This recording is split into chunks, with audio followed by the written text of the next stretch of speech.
The football world just witnessed something absolutely incredible. And if you're not paying attention right now, you're missing one of the most captivating storylines in the entire National Football League.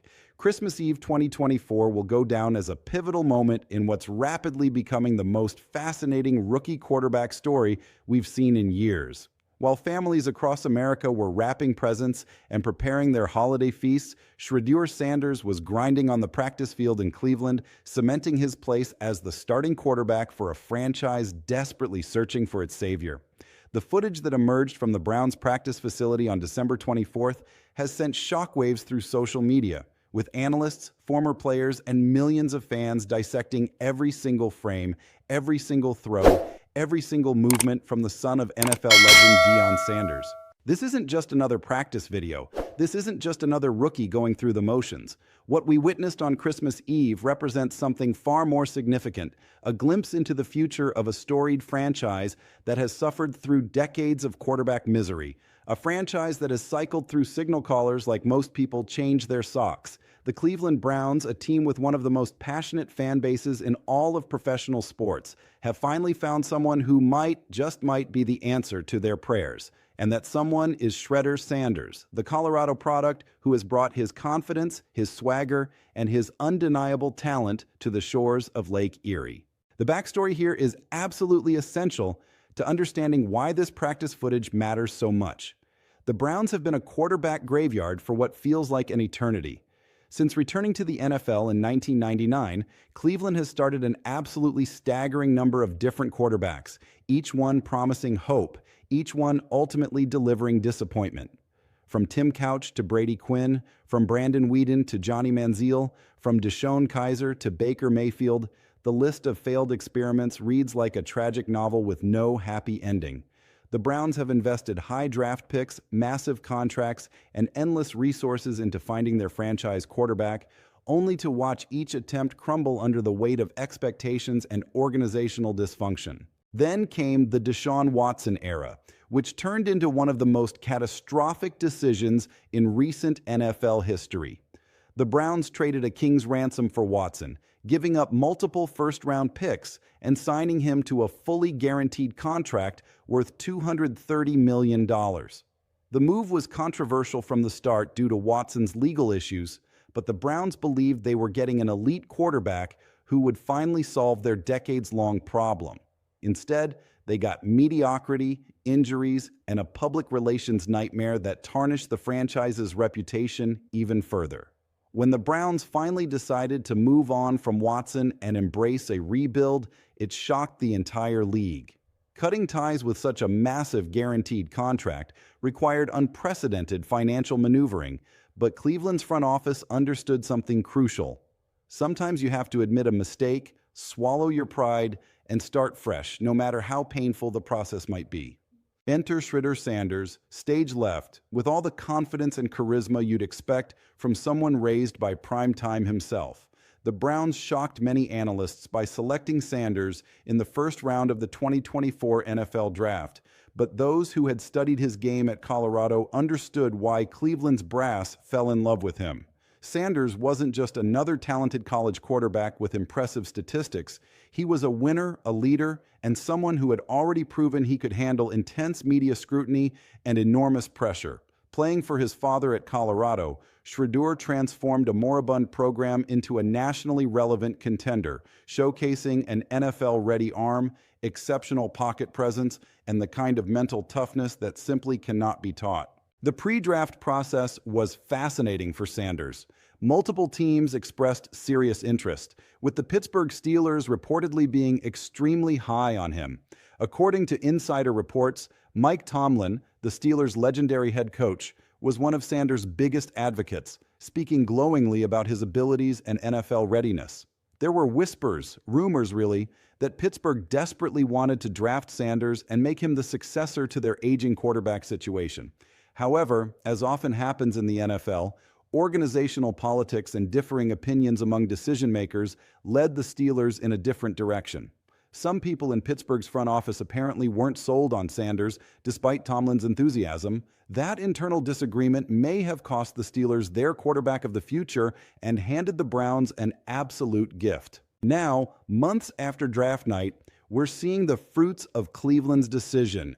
The Christmas Eve practice footage reveals a quarterback who looks completely comfortable running the Browns offense, working with the first team unit, and preparing to face one of the NFL's most respected coaches in his upcoming game against Pittsburgh. The irony is absolutely delicious. Sanders will make one of his first career starts against the very team that reportedly wanted him, facing the coach who championed him in a divisional rivalry game that carries enormous implications for both franchises.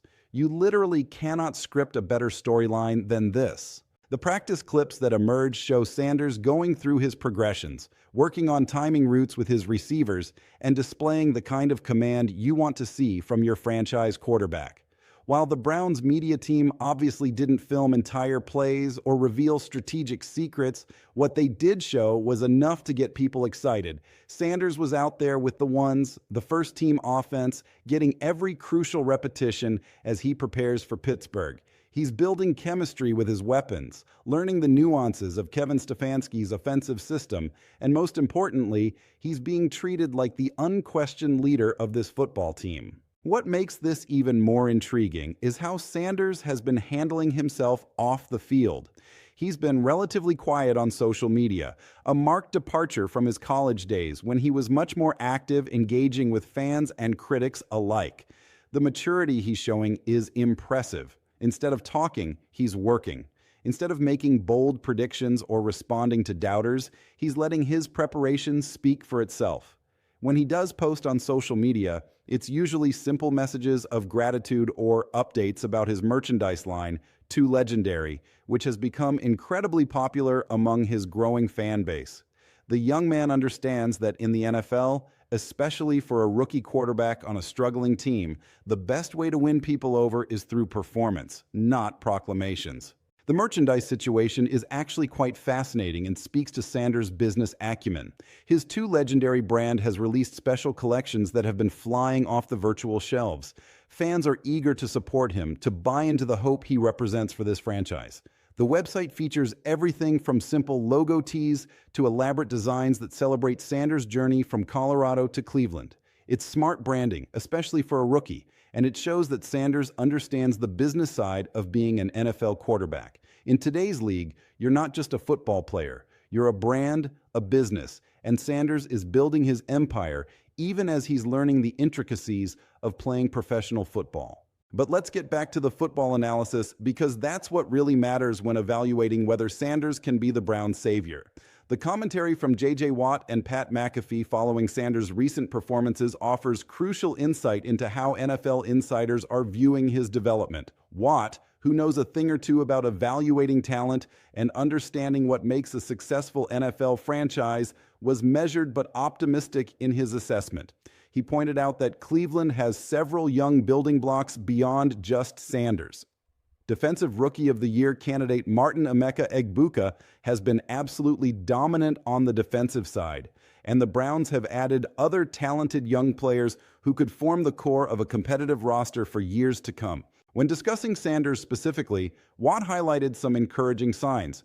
He noted that opposing defenses, particularly Buffalo in a recent game, took away Sanders' deep shots, forcing him to work underneath and take what the defense gave him. This is actually a crucial test for young quarterbacks. Can you be patient? Can you take the checkdowns when they're available instead of forcing balls into coverage, trying to make spectacular plays? Sanders showed that discipline against Buffalo, taking the underneath routes, using his legs when necessary, and managing the game effectively. Watt also mentioned an incident where Sanders injured his pinky finger during the game, essentially having the tip hanging off, yet he simply taped it up and continued playing.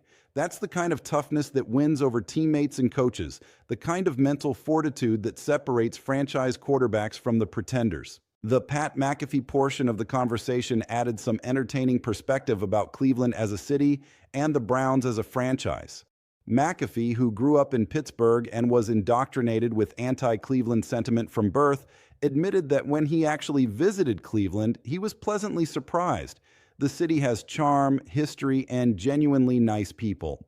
The stadium, despite plans for a new facility, is actually a solid venue for watching football.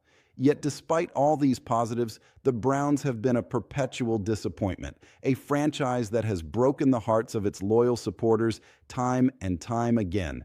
That's what makes the Sanders story so compelling. He represents hope for a fan base that has experienced very little of it over the past quarter century. However, not everyone is completely sold on Sanders yet, and that's where things get really interesting from an analytical perspective. One Browns insider expressed frustration with how the coaching staff is using Sanders, particularly in that Buffalo game that Watt referenced. This insider's argument is actually quite thought-provoking. He essentially said that having Sanders check down repeatedly doesn't really provide valuable evaluation data about what kind of quarterback he can become. If the game plan is conservative, if they're not asking him to stretch the field vertically, if they're not putting him in situations where he has to make tight window throws against elite competition, then how can you truly assess his capabilities at the NFL level? The insider's point is that he'd actually prefer to see Sanders take risks, even if those risks result in interceptions, because mistakes provide teaching moments and evaluation points. You learn more about a quarterback's ceiling when he's attempting difficult throws than when he's dumping the ball off for 3-yard gains. The Buffalo Bills, according to this analysis, took away everything deep and dared Sanders to beat them underneath. He took what they gave him, which showed discipline, but it didn't necessarily show whether he can be a quarterback who strikes fear into defensive coordinators with his ability to attack all levels of the field. The counterargument to this perspective, which was also presented in the analysis, is equally valid. Another analyst argued that what Sanders did against Buffalo was actually exactly what you want to see from a rookie quarterback. The Bills' defensive strategy was clear. They would sell out to stop the deep ball, force Sanders into checkdowns, and see if he had the patience and maturity to take what was available rather than trying to be a hero. Sanders passed that test with flying colors. He didn't force throws into coverage. He didn't try to prove he could beat a loaded defense deep. He managed the game, moved the chains when possible, and showed he understands that sometimes the best decision is the boring decision. This analytical debate gets at something fundamental about quarterback evaluation. What do you prioritize in a rookie? Do you want to see him test his limits, push boundaries, and make mistakes that he can learn from? Or do you want to see him demonstrate football IQ, decision-making, and the ability to operate within the system without trying to do too much? The truth is probably that you need to see both at different times. Against elite defenses like Buffalo's, showing restraint and taking what's available is absolutely valuable. But there also need to be games where Sanders is unleashed, where the training wheels come off and where he's asked to carry the offense with his arm talent and playmaking ability. The comparison to Dillon Gabriel that came up in the analysis is interesting because it highlights potential double standards in how quarterbacks are evaluated. Gabriel, who had a successful college career, was praised for taking checkdowns early in games and not forcing the issue. Yet some of those same analysts wanted to see Sanders pushing the ball downfield more aggressively. Why the different standards? Perhaps it's because Sanders came into the NFL with a reputation as a gunslinger, someone with a big arm who isn't afraid to attack defenses vertically. When a quarterback known for aggressive play suddenly becomes conservative, it raises questions about whether the coaching staff trusts him or whether they're limiting him artificially. Looking ahead to the Steelers game, this will be Sanders' opportunity to prove what he can do against his jilted suitors. Mike Tomlin's Steelers are always well coached, fundamentally sound, and difficult to play against. Pittsburgh's defense, while perhaps not as dominant as some of their historic units, still presents serious challenges with their physicality and veteran savvy. Sanders will need to be sharp, decisive, and yes, aggressive when opportunities present themselves. This is a divisional rivalry game, which means it carries extra weight both in the standings and in terms of organizational pride. The Browns need this game badly, both to stay in playoff contention and to show their fan base that this rebuild is heading in the right direction. What's particularly poignant about this entire situation is the timing. Sanders is working on Christmas Eve, grinding through practice while most of his peers are relaxing with family and enjoying the holiday season.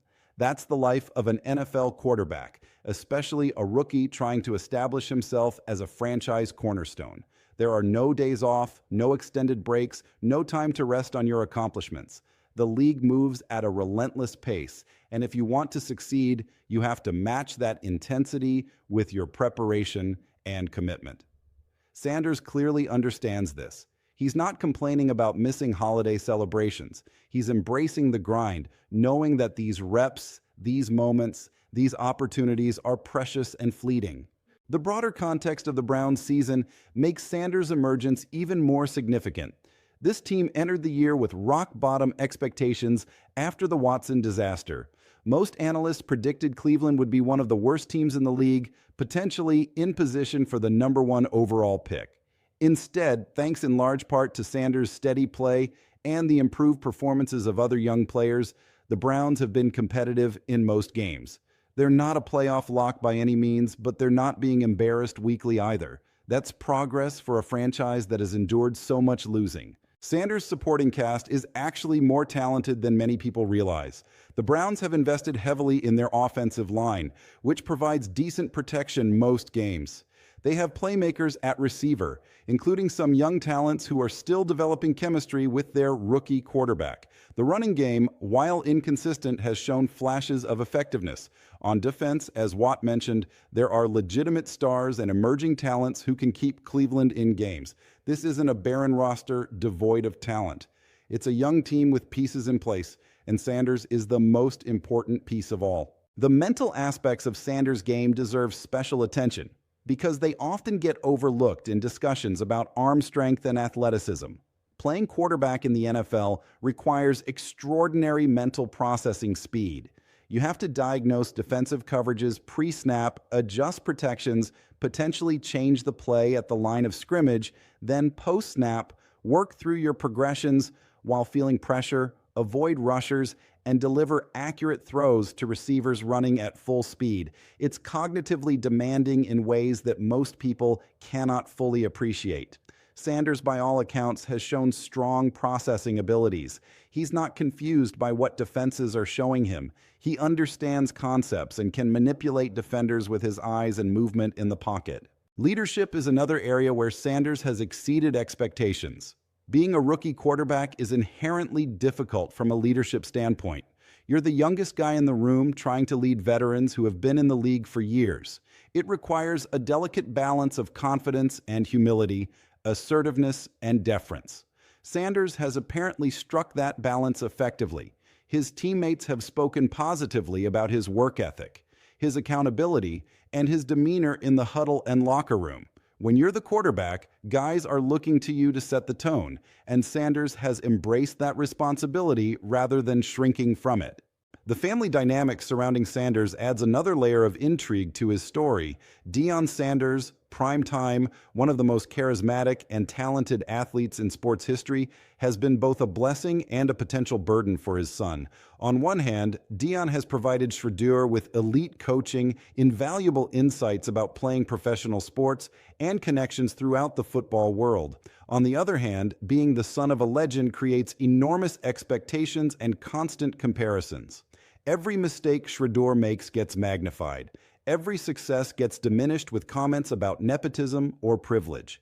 It's a difficult position to be in, yet Shedeur has handled it with remarkable grace and maturity. Deion's influence extends beyond just football fundamentals. He's taught Shedeur about the business of sports, about branding and marketing, about managing media relationships, and about maintaining confidence in the face of criticism. These lessons have proven invaluable as Shedeur navigates his rookie season in Cleveland. The ability to block out noise, to focus on what matters, to not get too high with victories or too low with defeats. These are psychological skills that separate good players from great ones. Shedeur seems to possess these skills in abundance, likely due in large part to his father's mentorship.